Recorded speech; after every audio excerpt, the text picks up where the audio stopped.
So the other day I stumbled across the latest brain teaser put forward by the BBC to titillate their tax-paying audience. Is a new hate speech law killing German comedy? To which my immediate reaction, of course, was along the lines of, German comedy? And I was once on a German talk show, and if you want to go on one, it's a lot of fun. It's really fun. And I was on this German talk show, and this woman said to me, she said, "Mr. Williams, why do you think there's not so much comedy in Germany?" And I said, "Did you ever think you killed all the funny people?" And it was, and here's where it got interesting. She didn't bat an eyelash, she just went, "No." At that point, even God's going, "Do you get it?" German comedy. Knock, knock, we ask the questions. Comedy in Germany is dying.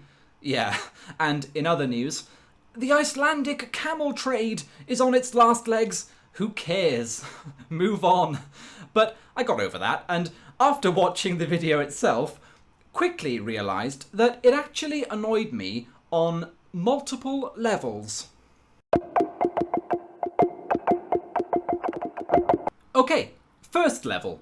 I must have missed a meeting, but when did we all agree that hate speech is a legitimate concept that can be just bandied around like cake at a picnic?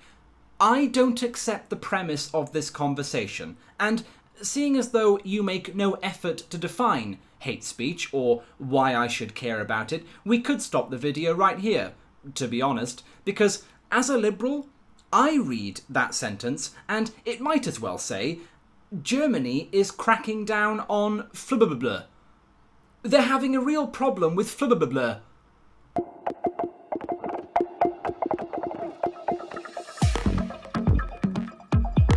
Second level.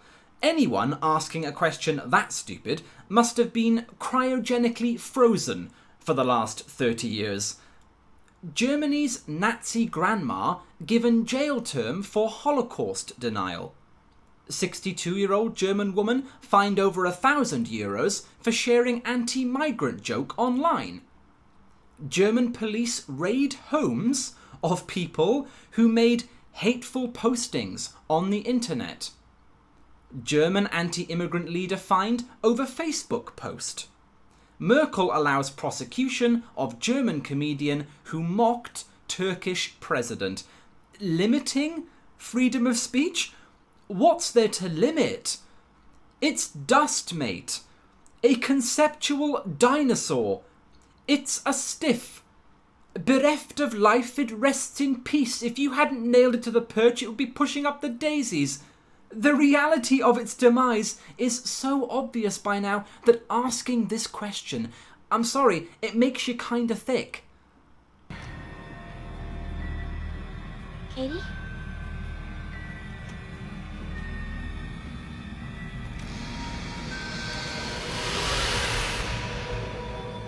Are you okay? Are you okay? Last year, Parliament here behind me has passed one of the strictest online hate speech laws worldwide. Here in Germany, big social media companies are asked to remove hate speech within 24 hours or face millions in fines. Third level.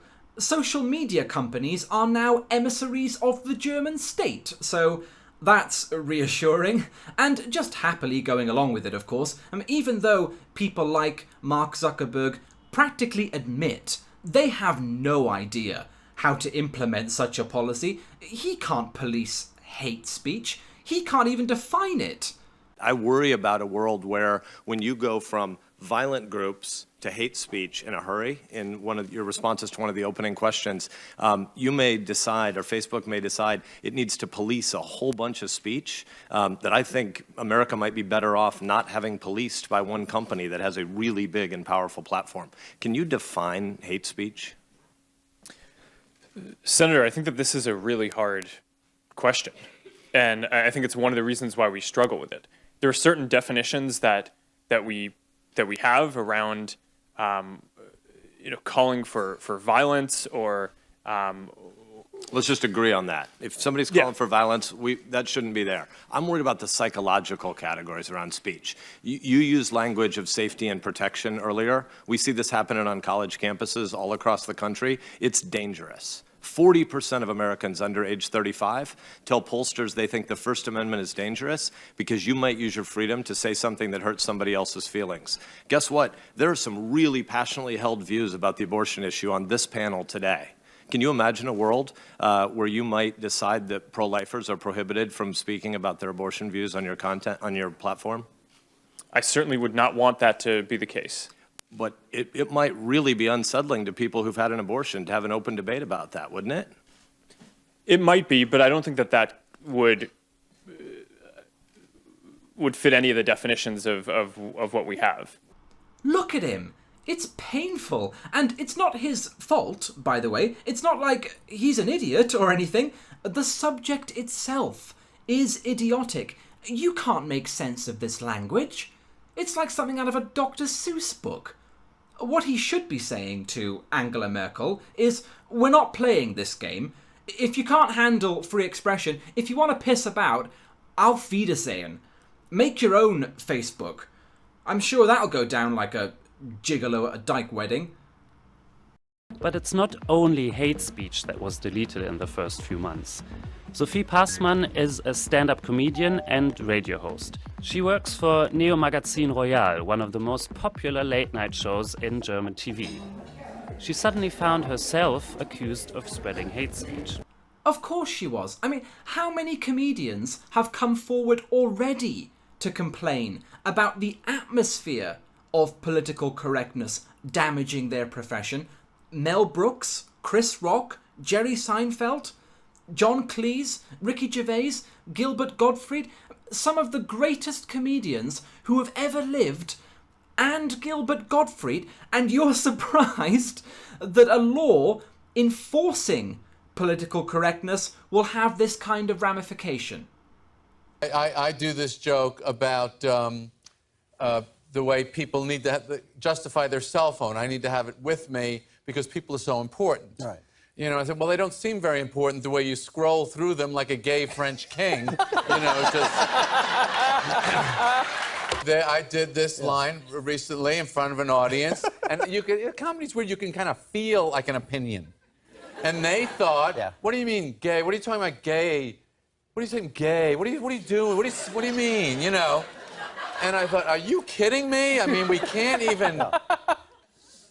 I could imagine a time, and this is a serious thing, I can imagine a time when people say, well, that's offensive to suggest that a gay person moves their hands in a flourishing motion, and you now need to apologize. I mean, there's a creepy PC thing out there that really bothers me. We have this custom in Germany where every New Year's Eve we watch the same stupid movie. It's called Dinner for One. And we did that, and I hate that movie. As usual, millions of Germans watched this goofy British skit this past New Year's Eve. Well, that's hate speech for a start. Sound the alarm. Fucking me! According to at least some Marxist maniacs, hate speech is speech that attacks a person or group on the basis of attributes such as race, religion, ethnic origin, national origin, sexual orientation, disability, or gender. Britain is a nation, at least for now anyway. Britons are the group. He's calling our skits goofy. That's a hate crime. What was this guy's name again? Because I gotta report him. Sorry, Mr. Jan Brook, but I don't make the rules. The next day, Sophie posted a joke about it on Twitter. As long as it's tradition here to watch Dinner for One on New Year's Eve, refugees are welcome to come here and destroy our culture. I was making fun about people who actually say that refugees come to our country and destroy our culture, which is just stupid. Then I received, on that evening, I received an email from Twitter saying that they checked the content of that tweet and they had to ban it within German law. Brilliant. I'd like to believe that somebody at Twitter HQ has a sense of humour. And do you think that the BBC will press her on that? Do you think they're going to be like, so on reflection then, quite an ironic joke really? I mean, in hindsight, do you see how mass immigration coupled with politicians across the continent committing cultural harakiri in front of us might in fact be changing aspects of your society, such as upping the ante over all this hate speech nonsense. Cross your mind, or... The deletion of Sophie's joke made headlines all over Germany, and after a few days it was reinstated again by Twitter.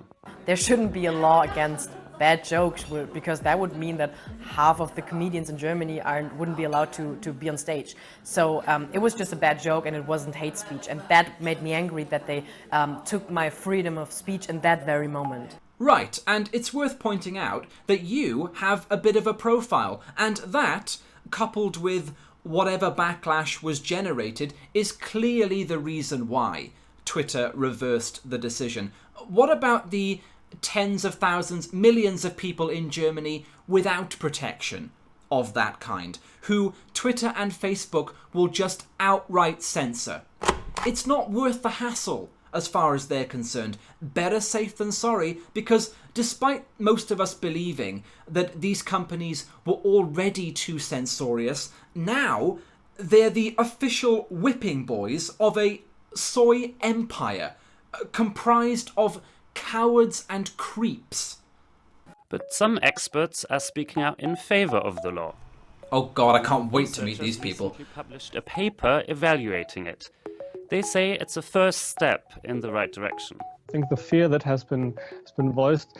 Okay, right, see, this is what I'm talking about. I guarantee that somebody is fucking that guy's wife right now. Right now that is happening. Go to Pornhub.com. You'll find it there. Check the live streams. I think the fear that has been voiced is that there will be mass deletion of posts, of videos, of pictures that are not in violation of the German criminal code. And for that, I do not see any evidence at the moment, at least.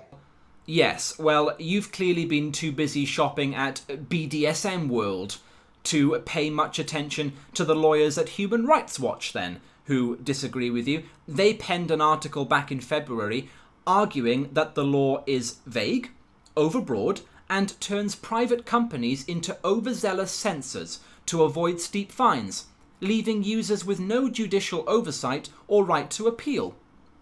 The law places the burden on companies that host third-party content to make difficult determinations of when user speech violates the law, under conditions that encourage suppression of arguably lawful speech. The law fails to provide either judicial oversight or a judicial remedy should a cautious corporate decision violate a person's right to speak or access information. In this way, the largest platforms for online expression become no accountability zones, where government pressure to censor evades judicial scrutiny. And it's not just them. The Global Network Initiative, Article 19, a host of human rights organisations have come forward and said, you've crossed a line here. Germany has undermined free speech at home and set a troubling example for other countries that want to block artistic expression, social criticism, political activism, or independent journalism online. Exactly. Any high ground the Germans once occupied, any platform from which they could have stuck up for free speech on the international stage, has pretty much crumbled beneath their feet. The whole thing is a shit show. We asked both Facebook and Twitter for a response on how they are implementing the requirements of this new law. Twitter didn't want to comment, but Facebook sent us this statement. Facebook reviews every NetzDG report carefully and with legal expertise where appropriate. Facebook is not pursuing a strategy to delete more than necessary. Whew. Now I feel better. Not all comedians in Germany think the law is a bad thing. Sure, the unfunny ones don't. The government have just criminalised the competition. I bet they're delighted. Sophie's friend Michel Abdullahi is German-Iranian. Like Sophie, he receives a lot of abuse online. You and your religion don't belong to Germany. Go back to your country. What's that stupid talking about? You see, A real comedian would turn material like that into a joke. You know, they'd make it funny and mock the person who wrote it. But everyone's a snowflake nowadays. Even people who dish it out for a living, which is why this law exists. For God's sake, do your job. Make a joke about it. Make a joke. But again, that's what the world is like. People take everything personally. I think the world revolves around them, right? Particularly on Twitter, right? I don't know. I'm not tweeting anyone. I'm just tweeting, okay? I don't know who's following me. I've got 12 million followers. I don't know who's following me. They can be following me without me knowing, right? Choose to read my tweet and then take that personally. That's like going into a town square, seeing a big notice board, and there's a notice, guitar lessons, and you go, but I don't fucking want guitar lessons.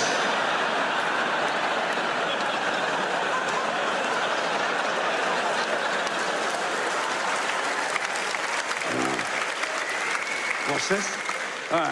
There's a number here. All right, call that, right? Are you giving me guitar lessons? Yeah. I don't fucking want any.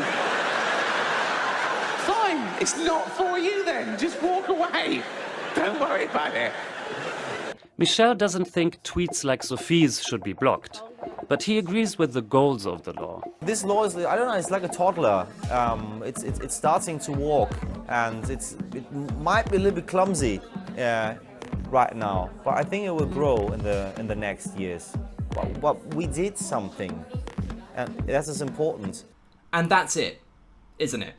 We did something. We're progressing, and that's what matters. They don't know what they're doing, how to do it, or even why, really. They're just doing things. Well, have you thought about maybe not? Have you considered that you could be making things worse? That you're tinkering with something you don't understand? These societies of ours are in reality quite delicate things, you know. They aren't places you can just keep on doing things to blindly without conjuring up some pretty radical results. I know you're trying to make things better. That's what's so sad, really. That's what every idiot who has ever lived has thought, okay? Just leave it, mate. Just don't touch it. Before it's too late. Before you wreck something that was originally pretty good irrevocably. Oh, Jesus! Oh, God! Oh, Jesus, God! Oh, Mary, Mother of Jesus, Jesus of Nazareth! The German government is standing by this law. But after a lot of criticism, it has said it is open to re-evaluating it and making changes in the future. Well, unless those changes involved taking every copy of that bill and burying it in a ditch, I won't hold my breath, if that's all the same to you. And you got to admire the balls of the BBC. They've got more front than Brighton. They released this video a mere 2 days after a comedian was fined £800 in the UK for telling the wrong joke. Where's their video on that? Where's their video on Sadiq Khan's efforts to introduce the same sort of garbage into British law? The Fourth Estate should be the first safeguard our communities have against this sort of encroachment, and we need them now. We need them to step up, not to provide some two-bit, semi-interested, toe dip into the water of the topic afterthought. This is serious stuff. It's going to spread. Social media is being censored in Germany. The mainstream media will be next. What, you think that can't happen? You think the German government can't pay the BBC branch in Berlin a visit and tell them one of these days, better not print that story. It could inspire some hatred out there, you know. We need to fight it. I tackle it at the source. I say hate speech is a nonsense. You might as well categorize jealous speech and have a law against that. Let's prohibit displays of indignation while we're at it. You don't get to police people's emotions in a free society. It's not possible, and it's ridiculous. You don't banish negative feelings by ignoring them or outlawing them. You just make them fester and eventually erupt, which is probably what's going to happen. Wise up. Wise up, wake up, and shape up. I completely reject the entire category of hate speech. And I'm always really surprised that so many people treat the category of hate speech seriously. You hear people having discussions like, is this hate speech? Is that hate speech? And I'm always thinking, what are you doing? Why are you treating hate speech as some kind of measurable scientific category? To my mind, the category of hate speech is as ridiculous and as abominable, in fact, as the idea of thought crime. And my mission in life, or at least this afternoon, is to create a situation where people bristle and balk as much at the phrase hate speech as they do at the phrase thought crime. There are two reasons I reject the category of hate speech. The first is that this is an ideological invention. It is explicitly designed to repress the expression of certain ideas, and it does that to great effect. It is an ideological tool disguised as a moral good. And the second reason I reject the category of hate speech is because it encroaches into the realm of free communication in an extraordinary way, in a way that no other law or censor in modern times has done. Because it polices not only ideas, but also emotions, feelings. It is the definition of government overreach. It has all the ingredients of tyranny. So on the first point, the ideology of the category of hate speech, you can really see its ideological component if you look at the history of the modern idea of hate speech. Because after the Second World War, the keenest proponents for controls on hate speech were the Soviet Union. And you had all these international gatherings in the 1940s and 50s where people were drawing up international treaties and so on. And the Soviets were always pushing for the criminalization of hate speech, particularly fascistic and racist speech. They wanted international treaties to demonize and potentially criminalize hatred and incitement to hatred. And amazingly, the West actually resisted their demands. Eleanor Roosevelt was leading the Western camp for a period of time while these international treaties were being drawn up. And she said it would be extremely dangerous to outlaw hate speech because any criticisms of public or religious authorities might all too easily be described as incitement to hatred. Now, amazingly, the Soviets won, and in 1965, the UN Convention outlawed the following: ideas based on racial superiority. The key word there is ideas. From the outset, hate speech laws were about repressing ideas, obnoxious ideas, but nonetheless ideas. It is an ideological tool for the repression of ideas. And even worse than being an ideological tool, it's an extremely elastic one. It's extraordinary how unwieldy and arbitrary hate speech laws are and how much they have spread. So they've spread from criminalizing racial speech to criminalizing religious hatred. In Scandinavia, there are discussions to outlaw misogynistic speech. On campuses, they want to outlaw, or they no platform, transphobic speech. So hate speech restrictions spread and spread and spread. There's an unstoppable momentum because once you accept the originally Soviet idea that some forms of speech are so hateful they must be repressed, then there is no end to what you might potentially censor. Just to see how terrifying this is, in Sweden, a Christian pastor was given a 1-month suspended prison sentence for describing homosexuality as a tumor on society. Now, we might all think that's repulsive, but he believes that with every fiber of his being. He was imprisoned for expressing his beliefs. Brigitte Bardot has been fined €30,000 for describing the Islamic ritual slaughter of meat as barbaric. She believes that, really believes that. On campuses, you're not allowed to say that a person with a penis is a man. If you say that on campuses, they will accuse you of hate speech. This is the world we live in, folks. If you say a man is a man, you are accused of committing a hate speech crime. So the unstoppable logic is extraordinary. And students, I think, the students who try and clamp down on hate speech always present themselves as radicals, but actually they are the foot soldiers of a top-down, tyrannical attempt to repress the expression of ideas that started with the Soviet Union and was in the 60s and 70s embraced by Western powers. And then final point, the second point is the level of intervention the hate speech laws grant the authorities, which is that, yes, they suppress ideas, but they also police emotions. Hatred is an emotion. Might not be a bigger and clever emotion, but it is an emotion. And to invite the authorities or student unions or any other form of officialdom to police emotions is the definition of tyranny. We have to get serious about freedom of speech. It is unacceptable to repress the expression of ideas. It is unacceptable to repress the expression of hatred. And it is unacceptable to repress the expression of racism. The question posed here is hate speech free speech? I think we should say hate speech is a nonsense. There is only speech, and all speech should be free.